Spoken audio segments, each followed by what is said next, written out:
बिस्मिल्लाहिर्रहमानिर्रहीम। Ninth class. आज हम नेक्स्ट टॉपिक स्टार्ट करेंगे जो है मल्टीप्लिकेशन ऑफ मैट्रिसेस।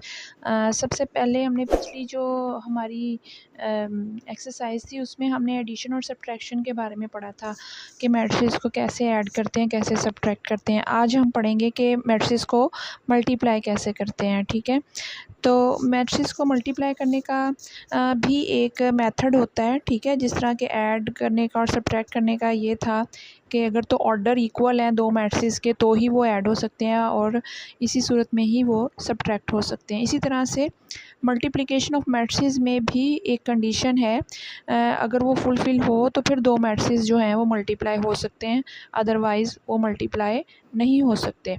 ठीक है, तो पढ़ते हैं उसके बारे में। सबसे पहले वो रूल बताएंगे कि आप हमें कैसे पता चलेगा, कैसे कंफर्म होगा कि इन दोनों को हम मल्टीप्लाई कर सकते हैं, दोनों मैट्रिसेस को।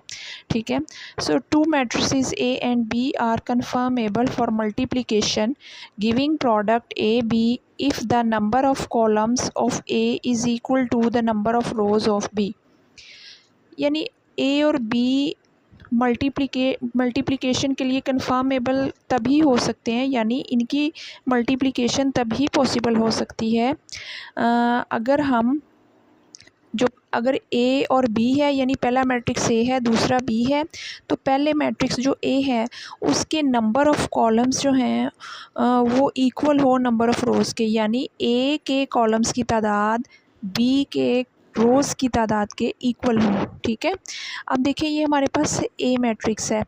फॉर एग्ज़ाम्पल इसमें हमने इन दोनों को मल्टीप्लाई करना है, तो मल्टीप्लाई करने से पहले हमें ये चीज़ देखनी है कि आया ये कंफर्म भी है कि हम इन दोनों को मल्टीप्लाई कर सकें, ऐसा पॉसिबल है।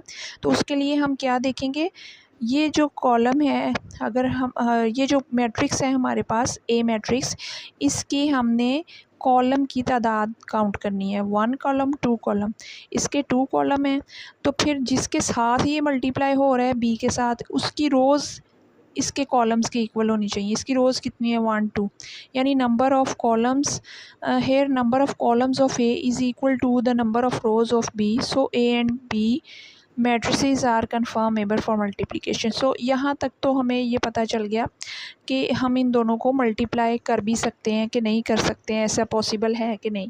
ठीक है, तो ये था इनकी कन्फर्मेबिलिटी के बारे में क्वेश्चन जो था। ठीक है, आज मैं आपको मल्टीप्लिकेशन सिखाऊंगी इसकी कि ये मैट्रिसेस मल्टीप्लाई कैसे हो सकते हैं। ठीक है, उसके लिए सबसे पहले हम देखते हैं जी। तो स्टूडेंट्स एक्सरसाइज की तरफ आते हैं। एक्सरसाइज 1.4 है। क्वेश्चन नंबर 1 है, which of the following product of matrices is conformable for multiplication. कि हमने ये बताना है, ये जितनी भी हमारे पास पार्ट्स दिए हुए हैं, कि आया ये मैट्रिसेस कन्फर्मेबल हैं मल्टीप्लिकेशन के लिए। तो उसके लिए हमने कन्फर्मेबिलिटी के लिए सबसे पहले क्या देखना है, जो हमारे पास पहला मैट्रिक्स होगा, ठीक है, वो ये मैट्रिक्स है हमारा।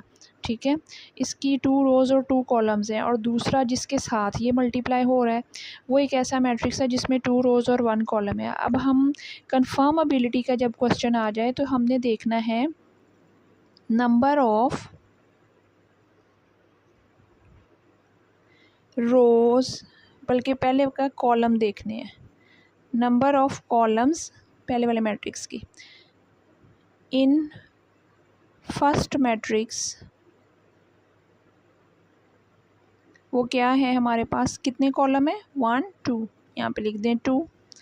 फिर नंबर ऑफ़, और दूसरे मैट्रिक्स के हमने रोज़ देखने हैं। ठीक है, जो मैट्रिक्स पहले लिखा होता है उसके हमेशा कॉलम देखते हैं, और जो बाद में लिखा होता है जिसके साथ वो मल्टीप्लाई होता है उसकी रोज़ देखते हैं। ठीक है, so number of rows in second matrix, कितनी रोज़ हैं 1 2, तो ये भी 2। ठीक है, अब ये दोनों इक्वल हो गए, तो हम कहेंगे because number of columns in first matrix is equal to number of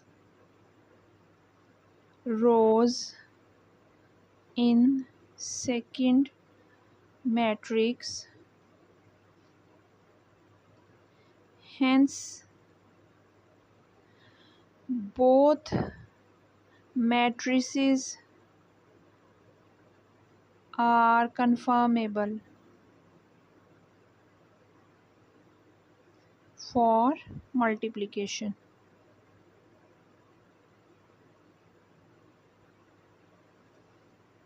तो इस तरीके से हमने ये क्वेश्चन जो है वो सॉल्व कर लेना है। ठीक है, अब नेक्स्ट देखते हैं हमारे पास क्या है।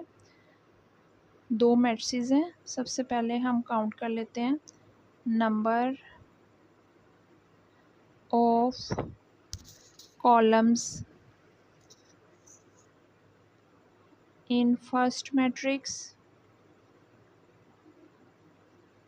कितने हैं कॉलम, 1 2, और सेकंड वाले की रोज काउंट कर लेंगे 1 2, तो ये भी 2 हैं। Number of rose in second matrix 2, because number of columns in first matrix is equal to number of rows in second matrix, hence both matrices are confirmable for multiplication।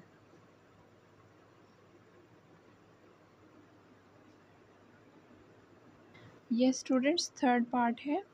एक matrix ये है और दूसरा ये है। अब हम इस मैट्रिक्स, पहले मैट्रिक्स के कॉलम को काउंट करेंगे। एक ही कॉलम है, सो हम लिखेंगे number of columns in first matrix is equal to 1।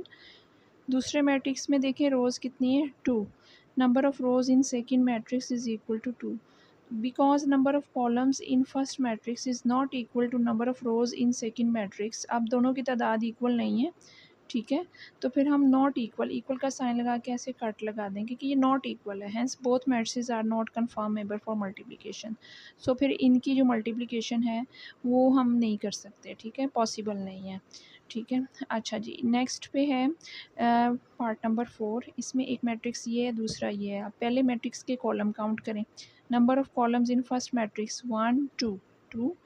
Number of rows, इसकी रोज़ देखें 2 है। Number of rows in second matrix 2, उसके कॉलम 2, इसकी रोज़ 2, तो दोनों इक्वल हो गए, because number of columns in first matrix is equal to number of rows in second matrix, hence both the matrices are conformable for multiplication. ठीक है, इसके बाद आ जाता है इसका फिफ्थ पार्ट। ठीक है, फिफ्थ पार्ट में भी हम काउंट कर लेते हैं।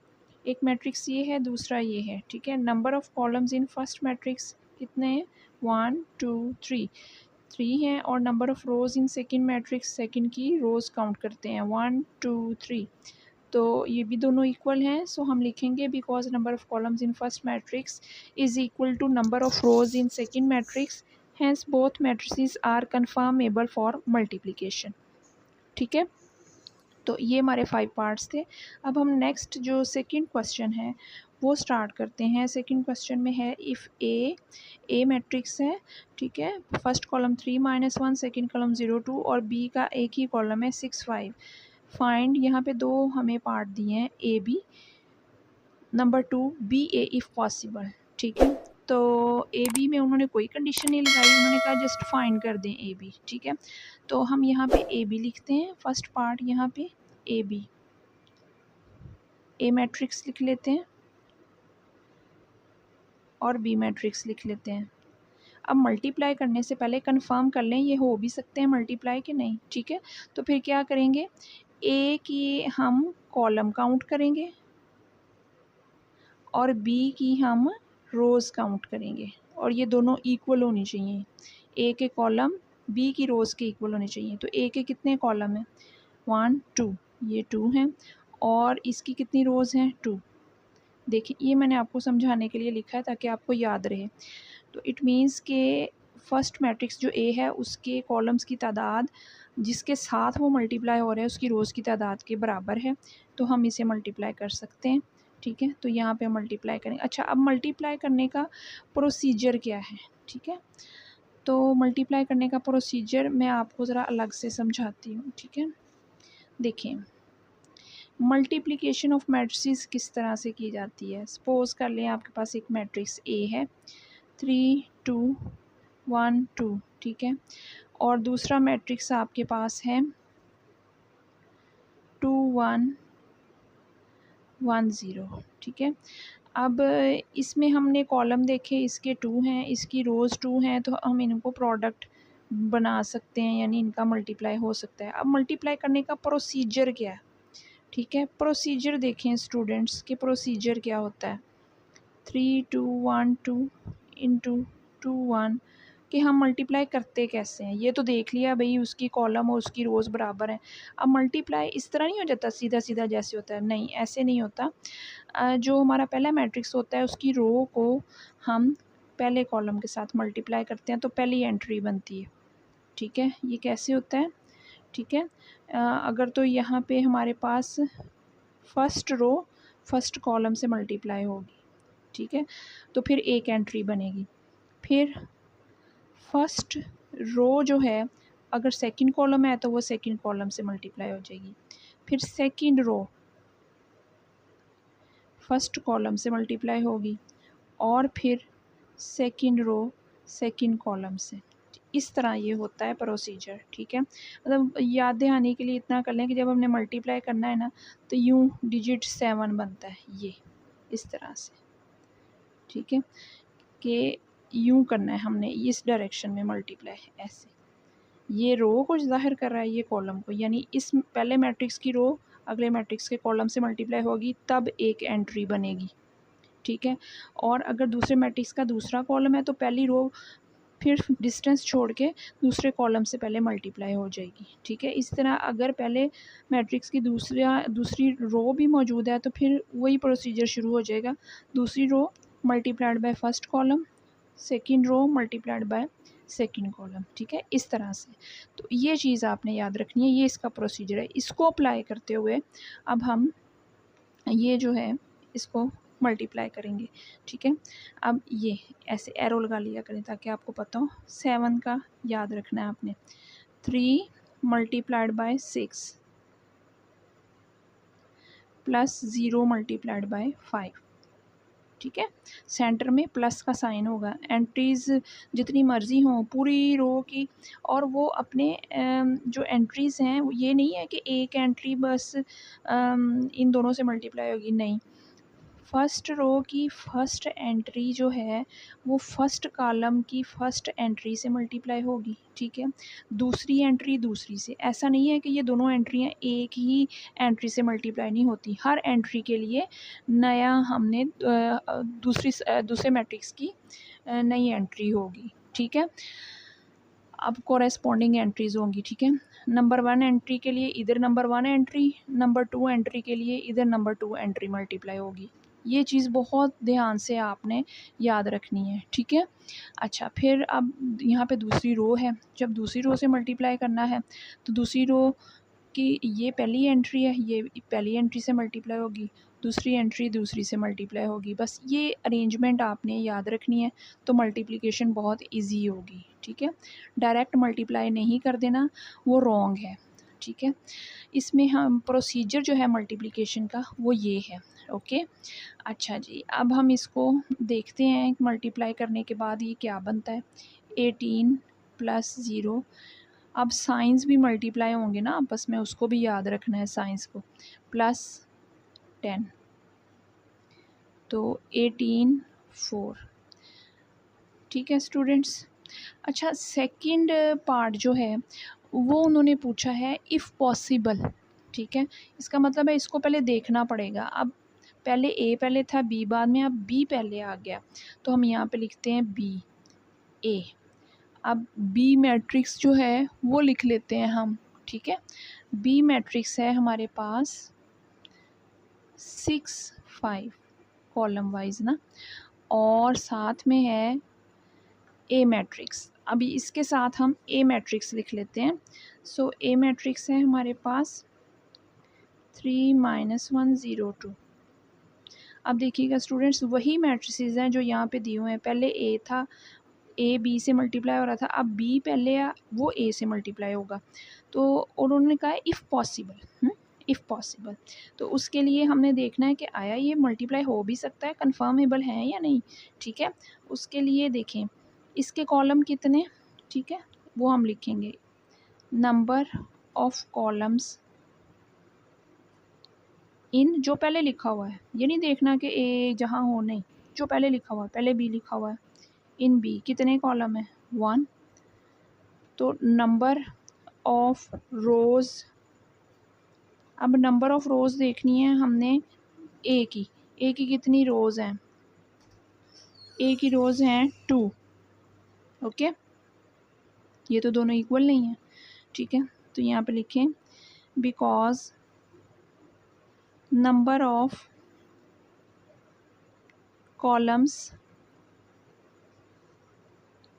इन B is not equal to number of rows in matrix A, ठीक है।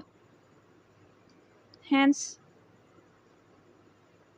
Product B A is not possible, ठीक है। ये सारा था इस क्वेश्चन के बारे में। ओके, ये students question number 3 first part है। ये फर्स्ट मैट्रिक्स है जो कि दूसरे के साथ मल्टीप्लाई होगा। उन्होंने कहा है फाइंड द फॉलोइंग प्रोडक्ट, ठीक है। तो ये तो ऊपर वाले क्वेश्चन के साथ था, ठीक है। अब हमने इनके प्रोडक्ट फाइंड करने हैं, यानी दोनों को मल्टीप्लाई करना है सीधा। इट मीन्स यहाँ पे कोई शर्त नहीं है उन्होंने लगाई पॉसिबल या ये, इसका मतलब है कि ये हो सकते हैं मल्टीप्लाई। अब इसके कॉलम कितने हैं 1 2, ठीक है। कॉलम जो हैं वो 2 हैं, वो रो के बराबर होने चाहिए। दूसरे की रोज़ कितनी है 2 है। तो चलें इनको मल्टीप्लाई कर देते हैं, ठीक है। सो मल्टीप्लाई कैसे करना है मैंने आपको बताया था, 7 का डिजिट बनता है, इसको याद रखना है। 1 multiplied by 4 plus 2 multiplied by 0। ये मैंने आपको याद दिलाने के लिए कि अगर तो ये इक्वल हो जाए, कॉलम इक्वल टू रोज़ हो जाए, तो फिर हम मल्टीप्लाई शुरू कर देते हैं। और मल्टीप्लाई का मेथड ये है, ठीक है, रो कॉलम से मल्टीप्लाई होती है, ठीक है। अच्छा जी, यहाँ पे बाज़ बच्चे करते हैं इस तरह से मल्टीप्लाई के एक ही डिजिट से सबको नहीं, एक डिजिट से नहीं, हर एंट्री को अपनी जो उसकी कोरेस्पॉन्डिंग नंबर वाली एंट्री है, जैसे नंबर 1 पे ये है तो यहाँ नंबर 1 पे ये दोनों मल्टीप्लाई होंगी और प्लस आएगा सेंटर में। प्लस के बाद सेकंड एंट्री इसकी सेकंड एंट्री से होगी मल्टीप्लाई, ठीक है। इस चीज़ का ख्याल रखना है आपने। 4 प्लस और 0 से याद रखिएगा, बहुत से बच्चे यहाँ पे भूल जाते हैं। 0 multiplied by any number is always 0, ठीक है। ये आपका आंसर आ गया 4, दैट्स ये आंसर आ गया। अब सेकंड पार्ट इधर कर लेते हैं। सेकंड पार्ट में भी इसी तरह से देखें, कॉलम इक्वल होने चाहिए रोज़ की। इसकी कितने कॉलम हैं 2, इसकी कितनी रोज़ हैं 2, ठीक है। तो ये मल्टीप्लाई स्टार्ट कर दें। प्रोसीजर क्या प्रोसीजर था, ये इस तरह से 7, ठीक है। अच्छा जी, 1 multiplied by 5 plus 2 multiplied by -4। जो साइन अगर माइनस का है वो साथ रहेगा, ठीक है। अगर आपको कन्फ्यूजन हो तो यहाँ ब्रैकेट लगा लिया करें ताकि आप इसे भूलें ना या ये मिस ना हो आपसे, ठीक है। अच्छा, इसके बाद ये हो जाएगा हमारे पास 5। जब हमने इनमें मल्टीप्लाई करना है तो साइंस की मल्टीप्लिकेशन भी आपने याद रख लेनी है, ठीक है। माइनस इधर बाहर इस प्लस से मल्टीप्लाई होगा, 4 2s आर 8, तो प्लस इंटू माइनस, माइनस हो गया, ठीक है, -3। तो मैं यहाँ पे रूल्स कुछ लिख देती हूँ मल्टीप्लिकेशन के, आपकी रिवीजन के लिए, कि थोड़ा आपको याद आ जाए कि मल्टीप्लिकेशन के रूल्स क्या थे साइंस, ठीक है। तो साइंस मल्टीप्लिकेशन क्या है, कैसे है, वो मैं लिख देती हूँ। इसको फॉलो करना है क्योंकि मल्टीप्लाई करने में बार बार हमें ये साइंस से सामना करना पड़ेगा। जब 2 प्लस की वैल्यूज़ मल्टीप्लाई होती हैं तो प्लस की ही रहती हैं, जब दो माइनस की वैल्यूज़ आपस में मल्टीप्लाई होंगी तो वो प्लस हो जाएंगी, लेकिन अगर एक वैल्यू प्लस की दूसरी माइनस की है तो फिर माइनस रहता है। ठीक है, तो ये जो साइंस की मल्टीप्लिकेशन है इसको आपने बहुत अच्छी तरह से याद रखना है। ठीक है, अब माइनस प्लस करते हुए वो प्लस माइनस वाले रूल देखने हैं। माइनस है तो माइनस होगा ऑब्वियसली, 8 बड़ा है माइनस का है तो साथ में आंसर में भी माइनस आ जाएगा, ये नहीं भूलना आपने। ठीक है, नेक्स्ट है हमारे पास थर्ड पार्ट। ठीक है, थर्ड पार्ट में हमारे पास है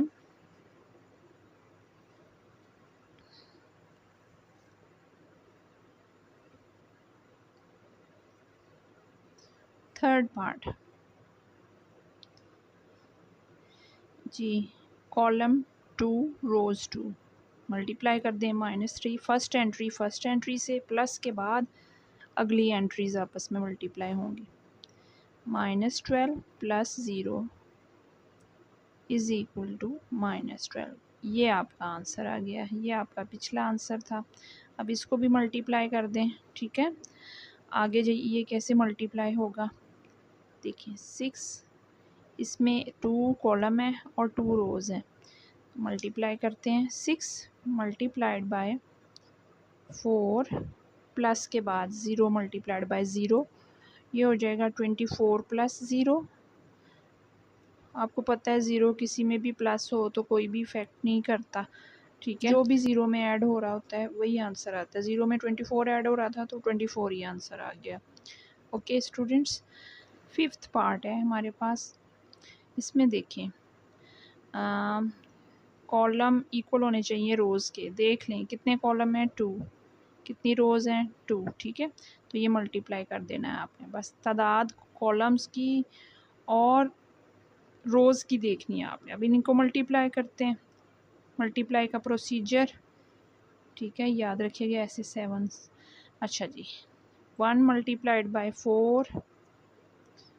अच्छा, मैं इसे ब्रैकेट में बंद कर लेती हूँ ताकि एंट्रीज़ जो हैं वो हमें प्रोमिनेंट हो जाएं कि हमने इनको मल्टीप्लाई किया था। ठीक है, +2 मल्टीप्लाइड बाय 0। ठीक है, अब क्योंकि इस मैट्रिक्स का दूसरा कॉलम भी मौजूद है तो सिर्फ एक कॉलम से नहीं मल्टीप्लाई कर देना। अब इस एक रो को दूसरे कॉलम से मल्टीप्लाई करोगे तो फिर अगली रो पे जाओगे। अगर इधर एक और कॉलम होता तो फिर तीनों कॉलम से मल्टीप्लाई करने के बाद आप अगली रो में जाएंगे। ठीक है, अब इसको मल्टीप्लाई करेंगे 1 डिस्टेंस छोड़ के 1 मल्टीप्लाइड बाय फर्स्ट एंट्री से 5 प्लस सेकंड एंट्री से। चलें जी, अब कोई और कॉलम नहीं है, नहीं तो फिर हम डिस्टेंस छोड़ के उसको भी मल्टीप्लाई करते हैं। अब आते हैं सेकंड रो पे। सेकंड रो पहले फर्स्ट कॉलम से मल्टीप्लाई होगी। अरेंजमेंट याद रखनी है, पहले फर्स्ट कॉलम से मल्टीप्लाई होगी, फिर सेकंड से, फिर अगर कोई थर्ड है तो फिर थर्ड से, और फिर अगले रो जो है वो फिर मल्टीप्लिकेशन स्टार्ट कर देगी। ठीक है, तो ये अरेंजमेंट आपने ज़हन में रखनी है। -3 मल्टीप्लाइड बाय 4, 0 मल्टीप्लाइड बाय 0।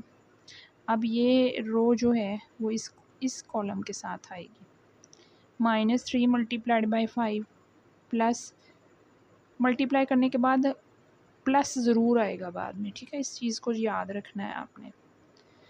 अब यहाँ पे थर्ड रो भी है। थर्ड रो पहले कॉलम 1 से मल्टीप्लाई होगी तो वो है 6 multiplied by 4 and plus -1 multiplied bye 0। फिर 6 multiplied by 5 plus -1 multiplied by -4। ठीक है, अब इन्हें सॉल्व करते हैं कैलकुलेट करके, यहाँ पे लिख देते हैं। ये 4 1s are 4 और 2 0 इज़ 0, -12। ठीक है, 3 4s are 12 होते हैं और -7 है तो वो 7 ही रहेगा। एक माइनस की वैल्यू थी, एक प्लस की, तो माइनस रहेगी 7। ठीक है, मैंने अभी एक्सप्लेन किया था साइंस का। 6 4s are 24 और 0 से जो मल्टीप्लाई हो 0। ये पहला कॉलम बन गया। अब सेकंड कॉलम बनेगा इनको मल्टीप्लाई करवा के 5। अब ये माइनस जब बाहर आएगा इस प्लस से मल्टीप्लाई होगा तो माइनस हो जाएगा। 2 4s are 8, ये 5 3s are 15 और एक माइनस है तो ये साथ रहेगा, प्लस 0 के साथ चाहे पॉजिटिव नंबर मल्टीप्लाई हो रहा है या नेगेटिव, आंसर 0 ही आएगा। ठीक है, नेक्स्ट है 6 5 आर 30, और अब ये दो माइनस की वैल्यूज़ प्लस मल्टीप्लाई हो रही हैं, तो जब माइनस माइनस से मल्टीप्लाई होता है तो प्लस बनता है, ये दोनों प्लस बन गई। वो प्लस जब बाहर आएगा, बाहर भी प्लस है, अंदर भी मल्टीप्लाई हो के प्लस हो गया, यहाँ लिख लें +4। ठीक है, लिख लिया करें, अगर कोई चीज़ कंफ्यूज करे तो आप पूरे स्टेप्स किया करें। ये 4 हो गया, ये -12, ये 24, ये 5 - 8 -3 हो गया, -15 आ गया, प्लस प्लस प्लस होते हैं, 30 + 4 34। तो ये हमारी मल्टीप्लिकेशन कंप्लीट हो गई है। ठीक है स्टूडेंट्स, क्वेश्चन नंबर 3 भी कंप्लीट। क्वेश्चन नंबर 4 जो है वो स्टार्ट करते हैं, ये भी मल्टीप्लिकेशन पे ही है। ठीक है, तो हम इन्हें मल्टीप्लाई करते हैं जी।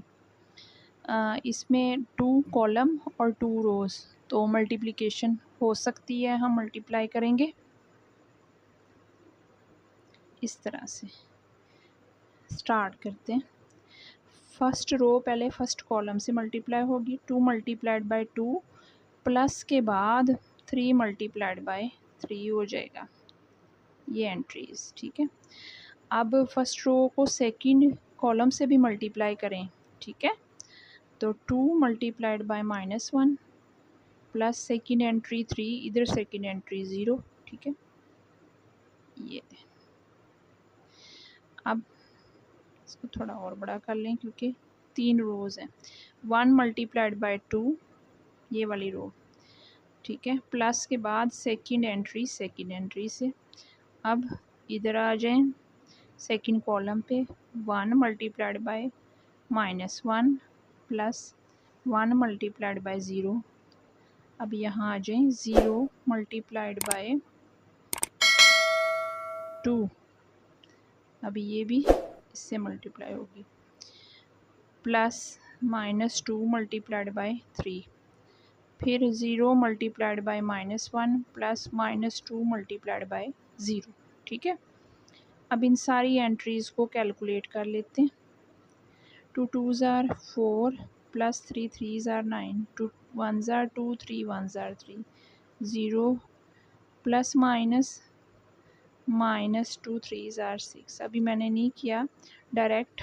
ठीक है, आप एक स्टेप इसमें ये है कि डायरेक्ट भी कर सकते हैं।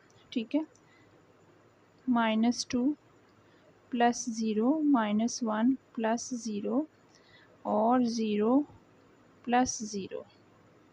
याद रखिएगा, 0 चाहे पॉजिटिव नंबर से मल्टीप्लाई हो रहा है चाहे नेगेटिव नंबर से, फ़ौरन 0 हो जाएगा। आपने ये नहीं देखना कि इसका माइनस कहाँ जाएगा। ठीक है, वो 0 से मल्टीप्लाई हुआ है, सब कुछ 0 हो गया। ठीक है, अच्छा इसके बाद ये हो जाएगा 13, ये 5, ये प्लस माइनस माइनस, ये -2 -1 0।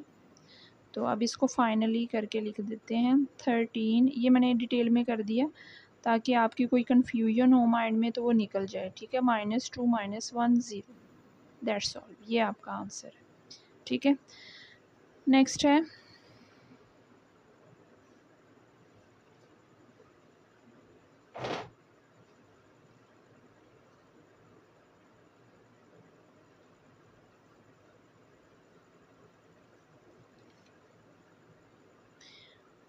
है हमारे पास, काउंट करते हैं 1 2 3 कॉलम्स, 1 2 3 रोज़। कॉलम और रोज़ की तादाद बराबर है तो हम इनको मल्टीप्लाई कर देते हैं। ठीक है, तो था हमारे ए पार्ट। अब हम जी इसी तरह से पहली रो पहले फर्स्ट कॉलम के साथ 1 × 1, एक एंट्री मल्टीप्लाई होगी। अब इसमें 3 एंट्रियाँ, 3 ही रोज़ में है और 3 ही कॉलम्स में है।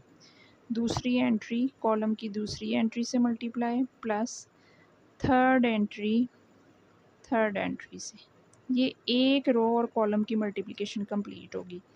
अभी दूसरे कॉलम से मल्टीप्लाई होना है।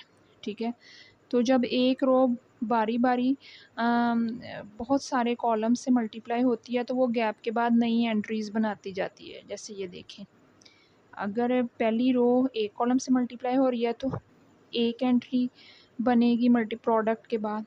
फिर दूसरी रो पहली रो जब दूसरे कॉलम से करेगी तो फिर वो सेकंड एंट्री बनेगी, जैसा कि यहाँ पे पिछले क्वेश्चन में भी हमने किया था। One first entry second column की फर्स्ट एंट्री से मल्टीप्लाई प्लस सेकंड एंट्री 2 है और इधर सेकंड एंट्री जो है वो 4 है, ठीक है। देन यहाँ पे है 3 थर्ड एंट्री और यहाँ पे है 1। ये लें जी, ये फर्स्ट रो जो है वो अपने अगले मैट्रिक्स के तमाम कॉलम से मल्टीप्लाई हो गई है, ठीक है। अच्छा जी, अब दूसरी रो है first entry multiplied by first entry, ये ठीक है, plus 5 multiplied by 5 second entry थी, थर्ड एंट्री 6 है, वो इधर थर्ड एंट्री -1 से मल्टीप्लाई हो जाएगी। अब गैप छोड़ लें। आगे सेकंड रो की फ़र्स्ट एंट्री 4 सेकंड कॉलम की फ़र्स्ट एंट्री से मल्टीप्लाई होगी। आराम से एहतियात से बहुत देख के करना है आपने। 5 मल्टीप्लाइड बाय 4 सेकंड एंट्री से और थर्ड एंट्री 6 जो है वो थर्ड एंट्री से होगी। ये हमारे पास आंसर आ जाएगा 1 + 6 प्लस, अच्छा ये -3 आएगा, माइनस जब प्लस से टकरा मल्टीप्लाई होगा तो -3 हो जाएगा। 4 1s are 4, 3 5s are 15 and 6 1s are 6 और वो माइनस है तो ये माइनस इस प्लस से इस तरह हो जाएगा, ठीक है। देन है 2 1s are 2 4 2 4s are 8 3 1s are 3 4 2s are 8, यहाँ आ जाएं तो 5 4s are 20 6 1s are 6, ठीक है। ये बन गई हमारे पास 6 1 7 7 -3 4 15 + 4 19 19 -6 13 2 + 8 10 + 3 13 8 + 20 28 + 6 34, ठीक है। तो इस तरह से ये मल्टीप्लिकेशन कंप्लीट हो गई, ठीक है। सी पार्ट भी करते हैं। सी पार्ट में भी देखें आप, C part first row first column then second column then third column. तो 1 multiplied by 1 plus 2 multiplied by 4 1 multiplied by 2 2 multiplied by 5। Yes, अब हम थर्ड कॉलम के साथ मल्टीप्लाई करेंगे फर्स्ट रो को। 1 multiplied bye 3 plus 2 multiplied bye 6, ठीक है। अब यहाँ पे सेकंड रो फर्स्ट कॉलम से होगी तो वो होगी, इसको ज़रा बड़ा कर लें, 3 मल्टीप्लाइड बाय फर्स्ट कॉलम की entry 1 plus 4 multiplied by 4 3 multiplied by 2 plus 4 multiplied by 5 3 multiplied by 3 plus 4 multiplied by 6। अब एक ही रो को मैंने पहले फर्स्ट कॉलम से मल्टीप्लाई किया, ये एंट्री बनी, फिर उसी दूसरी रो को मैंने सेकंड कॉलम से मल्टीप्लाई किया, ये बनी एंट्रीज, फिर सेकंड रो को ही थर्ड कॉलम से मल्टीप्लाई किया तो ये एंट्री बनी। अब थर्ड रो बारी बारी फर्स्ट सेकंड और थर्ड कॉलम से मल्टीप्लाई होंगे। -1 multiplied by 1 plus 1 multiplied by 4 -1 multiplied by 2 plus 1 multiplied by 5 -1 multiplied bye 3 plus 1 multiplied bye 6। तो इस तरह से हमारा ये प्रोडक्ट जो है कंप्लीट हुआ। अब कैलकुलेशन कर लेते हैं। 1 1s are 1 plus 2 4s are 8 3 1s are 3 plus 4 4s are 16 -1 plus 4 2 plus 10 6 plus 20 -2 plus 5 3 plus 12 9 plus 24 -3 plus 6। Finally 9, 19, 3, 12, 26, 3, 15, 33, 3। ठीक है, सी पार्ट यहाँ पे कंप्लीट हो गया। नेक्स्ट पार्ट डी स्टार्ट करते हैं। इसका प्रोडक्ट लेते हैं। देखें सारे क्वेश्चंस में आपने गौर किया, देखें सभी क्वेश्चंस में आपने गौर किया, मैंने रो को कॉलम से मल्टीप्लाई किया। 8 मल्टीप्लाइड बाई 2, ये अरेंजमेंट आप चेंज नहीं कर सकते। ठीक है, इसको आपने इसी अरेंजमेंट से करना है। पहले मैट्रिक्स की रो को अगले मैट्रिक्स के कॉलम से मल्टीप्लाई करना है। अगर एक से ज़्यादा कॉलम है तो बारी बारी अगले कॉलम से एक ही रो को पहले मल्टीप्लाई करें, ताकि आपकी प्रोडक्ट की एक रो तैयार होती रहे। ठीक है, इसी तरह से 8 multiplied by -5/2 plus 5 multiplied by 4, यहाँ 6 multiplied by 2 plus 4 multiplied by -4, 6 multiplied by -5/2 plus 4 multiplied by 4।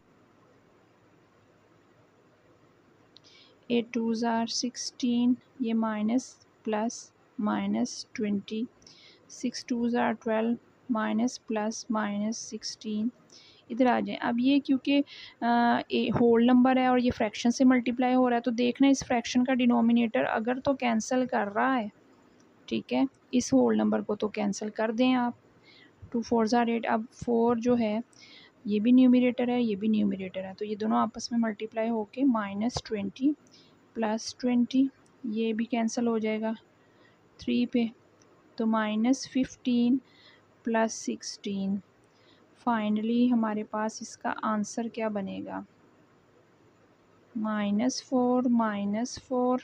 ठीक है, 16 -20 -4, 12 -16 -4, और ये बन गया हमारे पास 0, -20 प्लस 20, और ये +1।